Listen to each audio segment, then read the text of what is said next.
I built a Redwood kayak starting in 2017.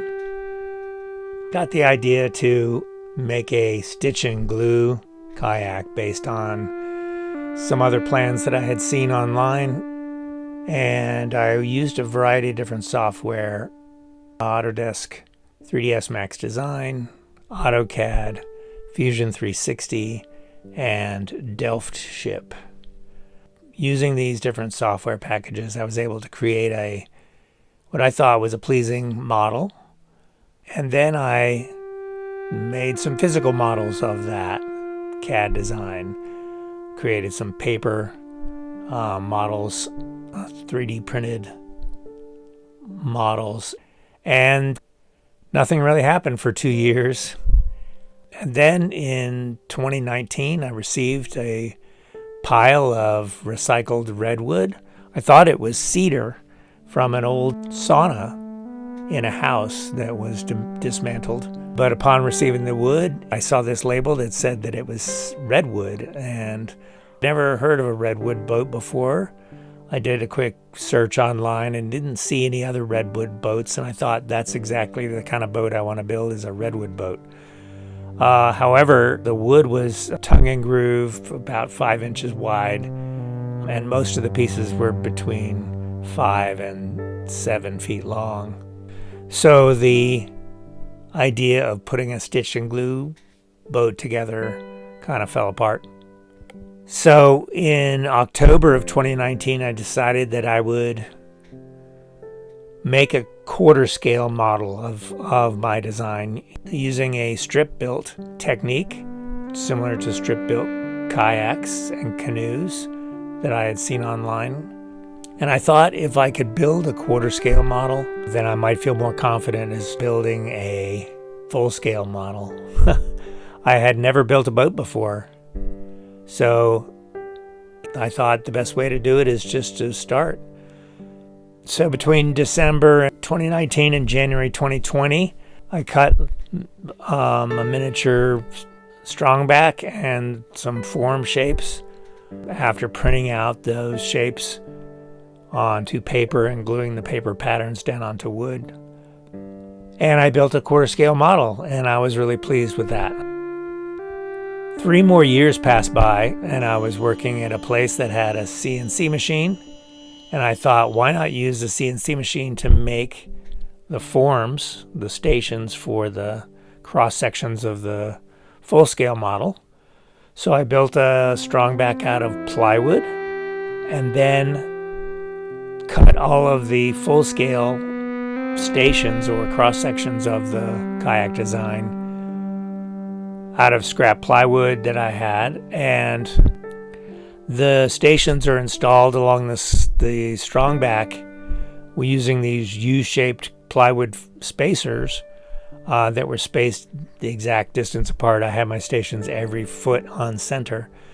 And the center section was split in two and had some wedges so that I could put the stern and the bow pieces on the ends of the stations and then secure those, and then use the little wedges in the middle of the U-shaped plywood pieces to spread and tighten all the stations in place. So all the stations were held in place with just pressure, no glue or nails or anything like that.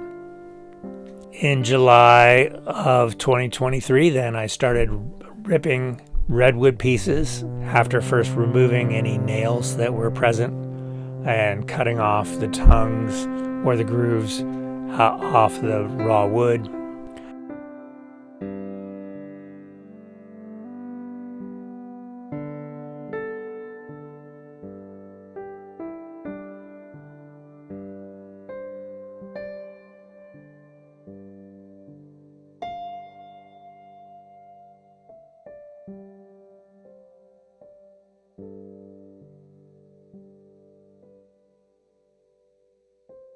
By the end of August 2023, I had finished the bottom of the hull with my stripping.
And by June and July of 2024, I had completed the fiberglassing and the combing and the seat tie downs. In August 2024, I joined the halves together again, and I glassed along the seams, and both on the outside and on the inside of the hull.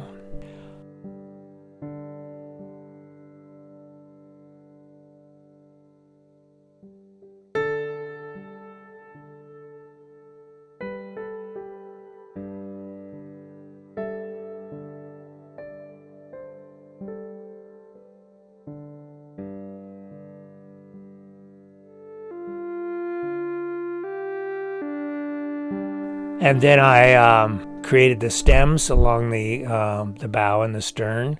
Those are made out of redwood, thicker redwood pieces that were then hand planed down. And then I used fill coats of epoxy to try to fix the problems that I had on the ends.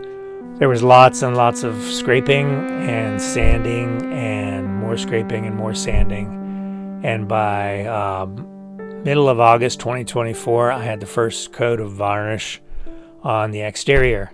And by the time I got to this third week of August of 2024, I was able to put the boat in the water and test it all out.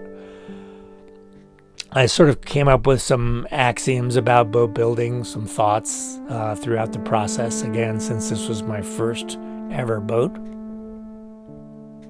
Number one, if you can't afford to buy a boat, you can't afford to build one. I thought it would be cheaper to build my own boat, but by the time I got done with the fiberglass and more epoxy than I thought, and all the other little brushes and sandpaper and, the varnish and all that, it just ended up costing as much as a kit or a nicely built boat. Number two, those little execution areas where you say, it'll be okay, I don't have to get it right at this stage. Well, they'll come back and bite you at every later stage. So for instance, if there's two strips that are not even as far as the level on the outside of the hull, if one is lower than the adjacent ones, it'll always be lower, and you'd have to sand the whole hull down to that level to get it to be level again. Or if you have cracks or seams that don't line up, but you didn't spend the time to line those seams up, they're gonna show. Number three, the hardest step in the process is the step you're about to do. So I would say a good part of the build over 2 summers was spent scratching my head and trying to figure out what it was that I was doing. And the very next step, whatever it was the hardest thing that I had done up to that point. So the process gets harder as you go, but it's also super rewarding, especially once you go from just the wood hull to putting your first coats of fiberglass on. Once you do that, you're making a boat. Number 4, sanding takes 6 times longer than you think, based on number 2. So again, number 2 was those little execution areas, those parts that you didn't do so well, and now you have to go about trying to fix those with sanding or filling with epoxy. Number 5, you can do it. It just takes grit, figuratively and literally. It takes a lot of effort to put a boat together. And number 6, the process is worth it, and the outcome depends on the quality and quantity of number 5. That is, how much grit you use or put to your boat. So this was my process of creating a strip-built Redwood kayak from scratch from a design that I created myself. I got a little bit of help in determining where the center of buoyancy should be and where I should install the cockpit, the seating area of the boat. But everything else I did by myself, from the coming up with the concept to drawing out the designs in CAD, cutting all the strips of wood, gluing it with non-waterproof glue onto wood that I didn't think was gonna stick with fiberglass, using epoxy, two-part epoxy and fiberglass to coat the hull inside and out, and putting it all together. And I would say it was a very satisfying project, and I was able to complete and get it in the water and be able to feel proud about the whole thing.